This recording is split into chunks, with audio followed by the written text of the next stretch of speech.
people always feel as though that there is opposition out there, when again everyone is just you. There isn't the only thing that can stop me is me.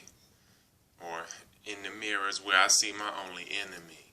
I see you. Anyway, right? What we have here is basically a sense of separation, or a false sense of separation, of course, but when it comes to running into people that are your opposition, as if you're a vegan or vegetarian or even aspiring to be one, and putting the wheels in motion, there will be these people that are trying to create their, or keep their comfort with their reality and maintain it. And they are there, again, because we all have this sense of, we all have the same self, we're all connected to the same prime self, so that they're there to keep you on your beaten path, your beat in path. So they keep you on rhythm, but people, they want to argue with them and fuss with them, but you should be thanking them. You should thank them that they come and challenge what you intuitively know, and they let you know it, and that you don't need to say anything, because what you know is beyond words. So when you run into these people, there's no point in arguing with them half the time, more than half the time. It's very rare that you run into somebody who will argue with you that genuinely wants to just give it back and forth so that they can learn. Because again, at the same time, debating and giving a back and forth, you can learn from it, but it's a lot of people that do not seek that. They just seek to maintain their own comfort level.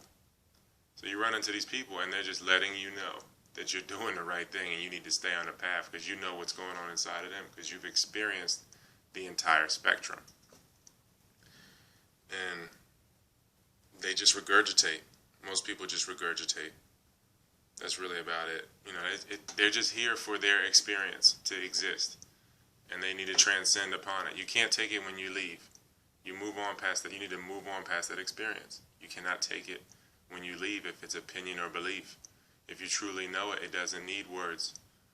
Words are secondary to knowledge. It's just something that you're trying to express the knowledge with, because words are just sounds. And you look at a baby, you could say a baby is communicating. A lot of them, they communicate from an emotional and intuitive, telepathic level with the mother and everything around them.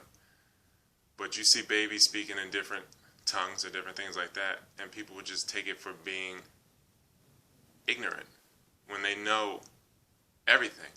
As a high energy vessel like that, fresh from the ether, they could have been coming from a planet you have no idea of this planet, where that awareness that is now this baby, where that's coming from.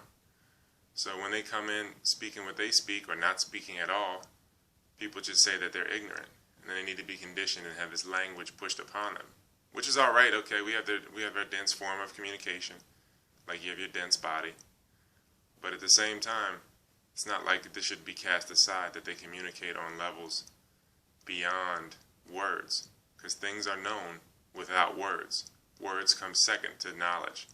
Opinion and belief need words.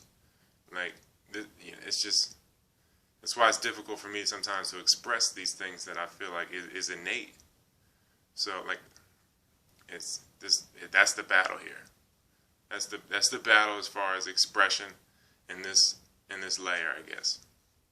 So if you have somebody personifying an experience, whether it's a flesh-eating cannibal, cow-eating cannibal, whatever, all these things that have been here, but people would say that's not okay, but they've been around, and they will be around, because every experience is here.